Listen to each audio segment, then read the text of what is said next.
Mercantilism and Colberism in France, by Murray and Rothbard.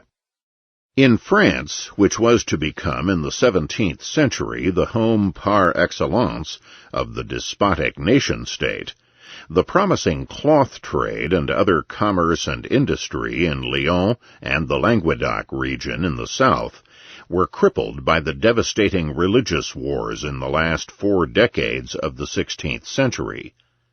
In addition to the devastation and the killing and emigration of skilled Huguenot craftsmen to England, high taxes to finance the war served to cripple French economic growth. Then the Politique party, riding to power on the promise of ending religious strife, ushered in the unchecked reign of royal absolutism. Crippling regulation of French industry had begun in the late 15th century, when the king issued scores of guild charters, conferring the power to control and to set standards of quality in the different occupations upon urban guilds and their officials. The crown conferred cartelizing privileges on the guilds, while levying taxes upon them in exchange. A major reason why Lyon had flourished during the 16th century was that it was granted a special exemption from guild rule and guild restrictions. By the end of the 16th century and the religious wars, the old regulations were still in place, ready to be enforced. The new absolute monarchy was ready to enforce them and carry them further.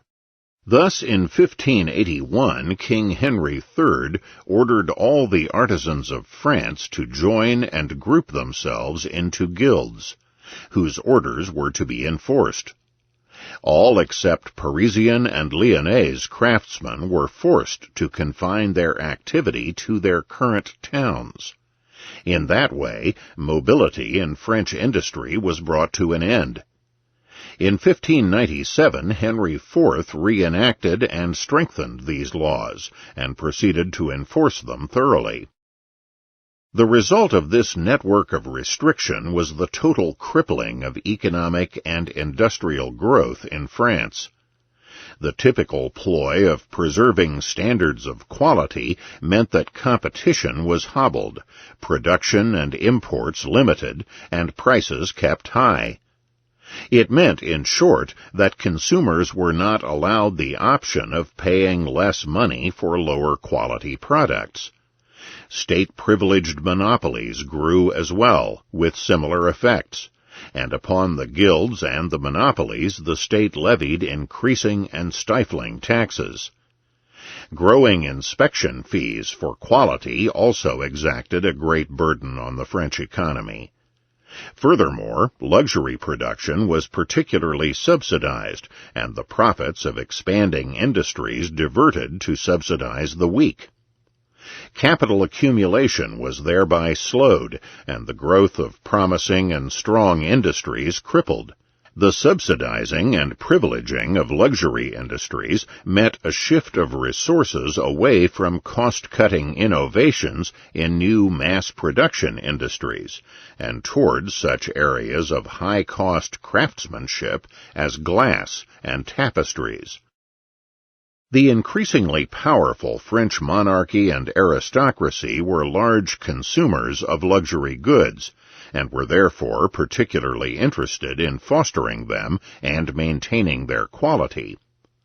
Price was no great object, since the monarchy and nobility lived off compulsory levies in any case.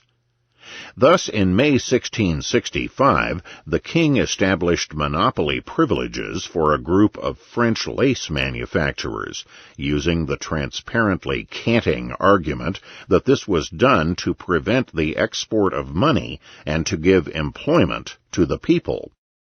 Actually, the point was to prohibit anyone other than the privileged licensees from making lace, in return for hefty fees paid to the crown. Domestic cartels are worthless if the consumer is allowed to buy cheaper substitutes from abroad, and so protective tariffs were levied on imported lace. But apparently smuggling abounded, and so in 1667 the government made enforcement easier by prohibiting all foreign lace whatsoever. In addition, to prevent unlicensed competition, it was necessary for the French crown to prohibit any lace work at home, and to force all lace work to occur at fixed, visible points of manufacture. Thus, as the Finance and Commerce Minister and General Economic Czar, Jean-Baptiste Colbert, wrote to a government lace supervisor, "I beg you to note with care that no girl must be allowed to work at the home of her parents, and that you must oblige them all to go to the house of the manufacturers." Perhaps the most important of the numerous mercantile restrictions on the French economy imposed in the 17th century was the enforcing of quality standards on production and trade. This tended to mean a freezing of the French economy at the level of the early or mid-17th century. That coerced freeze effectively hobbled or even prevented the innovation, new products, new technologies, new methods of handling production and exchange, so necessary to economic and industrial development. One example was the loom, invented in the early 17th century, at first used principally for the production of the luxury item silk stockings. When looms began to be applied to relatively mass consumption woolen and linen goods, the hand knitters balked at the efficient competition, and persuaded Colbert in 1680 to outlaw the use of the loom on any article except silk. Fortunately, in the case of the loom, the excluded woolen and linen manufacturers were politically powerful enough to get the prohibition repealed 4 years later, and to get themselves included in the protectionist, cartelist system of advantage. All these tendencies of French mercantilism reached a climax in the era of Jean-Baptiste Colbert, 1619 to 1683. So much so that he gave the name Colberism to the most hypertrophied embodiment of mercantilism. The son of a merchant born at Rheims, Colbert early in life joined the French central bureaucracy. By 1651 he had become a leading bureaucrat in the service of the crown, and from 1661 to his death, 22 years later, Colbert was the virtual economic czar, absorbing such offices as Superintendent of Finance, of Commerce, and Secretary of State, under the great Sun King, that epitome of absolutist despotism, Louis XIV.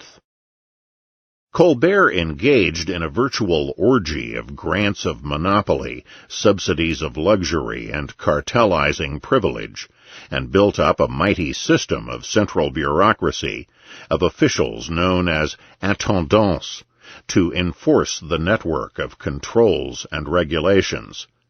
He also created a formidable system of inspections, marks, and measurements to be able to identify all those straying from the detailed list of state regulations. The intendants employed a network of spies and informers to ferret out all violations of the cartel restrictions and regulations.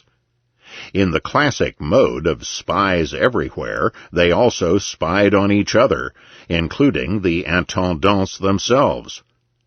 Penalties for violations ranged from confiscation and destruction of the inferior production to heavy fines, public mockery, and deprivation of one's license to stay in business. As the major historian of mercantilism summed up French enforcement, no measure of control was considered too severe where it served to secure the greatest possible respect for the regulations. Two of the most extreme examples of the suppression of innovation in France occurred shortly after the death of Colbert during the lengthy reign of Louis XIV. Button-making in France had been controlled by various guilds, depending on the material used, the most important part belonging to the Cord and Button Makers Guild, who made cord buttons by hand.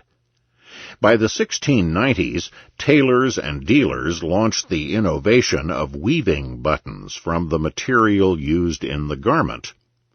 The outrage of the inefficient hand button makers brought the state leaping to their defense. In the late 1690s, fines were imposed on the production, sale, and even the wearing of the new buttons, and the fines were continually increased. The local guild wardens even obtained the right to search people's houses and to arrest anyone in the street who wore the evil and illegal buttons. In a few years, however, the state and the hand button makers had to give up the fight, since everyone in France was using the new buttons. More important in stunting France's industrial growth was the disastrous prohibition of the popular new cloth, printed calicos. Cotton textiles were not yet of supreme importance in this era, but cottons were to be the spark of the Industrial Revolution in 18th century England. France's strictly enforced policy made sure that cottons would not be flourishing there. The new cloth, printed calicos, began to be imported from India in the 1660s and became highly popular, useful for an inexpensive mass market as well as for high fashion. As a result, calico printing was launched in France. By the 1680s, the indignant woolen, cloth, silk, and linen industries all complained to the state of unfair competition by the highly popular upstart. The printed colors were readily out-competing the older cloths. And so the French state responded in 1686 by total prohibition of printed calicos, their import or their domestic production. In 1700, the French government went all the way, an absolute ban on every aspect of calicos, including their use in consumption. Government spies had a hysterical field day, peering into coaches and private houses and reporting that the governess of the Marquis de Cormoy had been seen at her window clothed in calico of a white background with big red flowers, almost new, or that the wife of a lemonade seller had been seen in her shop in a casquin of calico. Literally thousands of Frenchmen died in the calico struggles, either being executed for wearing calicos or in armed raids against calico users. Calicos were so popular, however, especially among French ladies, that the fight was eventually lost, even though the prohibition stayed on the books until the late 18th century. The smuggling of calicos simply could not be stopped. But it was, of course, easier to enforce the prohibition against domestic calico manufacture than against the entire French consuming population, and so the result of the near century of prohibition was to put a total stop to any domestic calico printing industry in France. The calico entrepreneurs and skilled craftsmen, many of them Huguenots oppressed by the French state, emigrated to Holland and England, strengthening the calico industry in those countries. Furthermore, pervasive maximum wage controls discouraged workers from moving or, in particular, entering industry, and tended to keep workers on the farm. Apprenticeship requirements of 3 or 4 years greatly restricted labor mobility and prevented entrance into crafts. Each master was limited to 1 or 2 apprentices, thereby preventing the growth of any single firm. Before Colbert, most French revenue came from taxation, but grants of monopoly proliferated so much during the Colbert regime to try to pay for swelling expenditures that monopoly grant revenue came to more than 1/2 of all state income. Most onerous and strictly enforced was the government's salt monopoly. Salt producers were required to sell all salt produced to certain royal storehouses at fixed prices. The consumers were then forced to purchase salt and to expand state income and deprive smugglers of revenue to purchase a fixed amount at 4 times the free market price and divide it among the inhabitants. Despite the enormous increase in monopoly grant revenue, taxes rose greatly in France as well. The land tax, or taille réelle, was the single largest source of revenue for the state, and in the early part of his regime, Colbert tried to expand the burden of the taille still further. But the taille was hampered by a network of exemptions, especially including all the nobility. Colbert tried his best to spy on the exempt, to ferret out false nobles, and to stop the network of bribes of the tax collectors. An attempt to lower the taille slightly and greatly to increase the aides, indirect internal taxes at wholesale and retail, particularly on beverages, came a cropper on the bribery and corruption of the tax farmers. And then there was the gabelle, tax on salt, revenue from which rose tenfold in real terms between the early 16th and mid-17th centuries.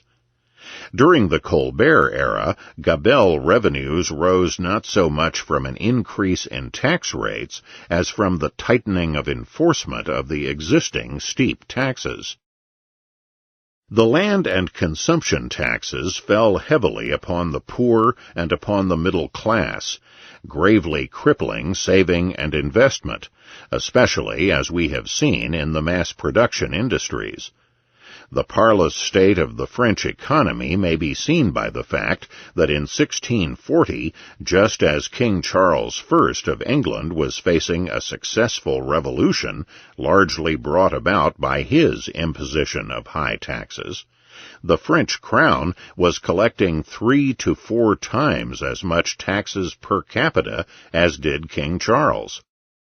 As a result of all these factors, even though the population of France was 6 times that of England during the 16th century, and its early industrial development had seemed promising, French absolutism and strictly enforced mercantilism managed to put that country out of the running as a leading nation in industrial or economic growth.